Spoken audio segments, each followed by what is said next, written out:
I was grading papers after school when the principal knocked and said, "The student you had arrested just got released from Juvie." I froze.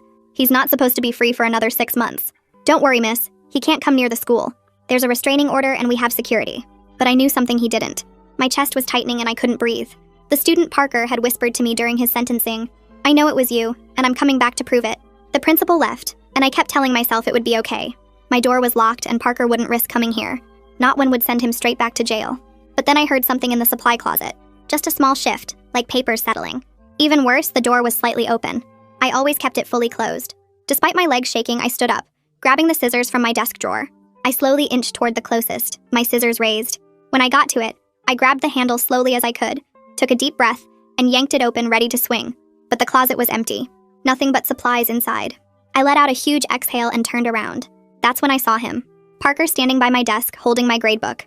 "Miss Torres, long time no see." I instantly screamed and ran for the door, but he was faster, sliding in front of it.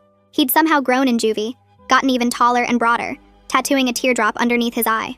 "That's not very welcoming for your favorite student," I told him with a shaky voice. "Security will be here any second." But he just laughed. "You mean Carl? He's dealing with a fire in the dumpsters behind the gym." Weird how that just started. He started laughing to himself, then calmly walked back to the door and locked it, pocketing the master key in his hand. My eyes shot open. "How did you get that?" "Only Principal Jones has that key," I asked, afraid of the answer. He just smirked. "That doesn't matter. It's just you and me here. Time to talk about what you did." "I didn't do anything to you," I tried to say, but his face twisted with rage. "You planted a knife in my backpack. You called security. You testified against me." My legs started shaking as he raised his voice. "You brought the knife to school." He stepped closer to me. "No, I didn't. You put it there. Because you couldn't prove what I was really doing." My blood went cold. He grinned. "Yeah, I know you know. About what I did to that freshman. About what I was planning for the others." I said, "You hurt that girl." He laughed. "Hurt?" She shouldn't have said no. None of them should have. But you couldn't prove it, could you? She was too scared to talk. They all were. He moved closer. "So you planted the knife." I said, "She was 13. He smiled. "And she learned a valuable lesson about walking alone. Just like you're about to." He grabbed my wrist and twisted it. "You're going to confess. Write it all down. How you framed me because you couldn't protect them any other way."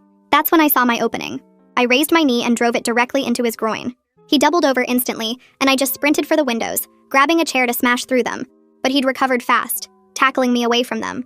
We crashed into desks, papers flying everywhere. He got on top of me and planted his hands around my throat. "You took everything from me. My fun, my girls, my senior year." He squeezed harder with each sentence. I tried reaching for anything, and my hands landed on a stapler. I smashed it into his temple hard as I could, and he rolled off of me. I scrambled to get up,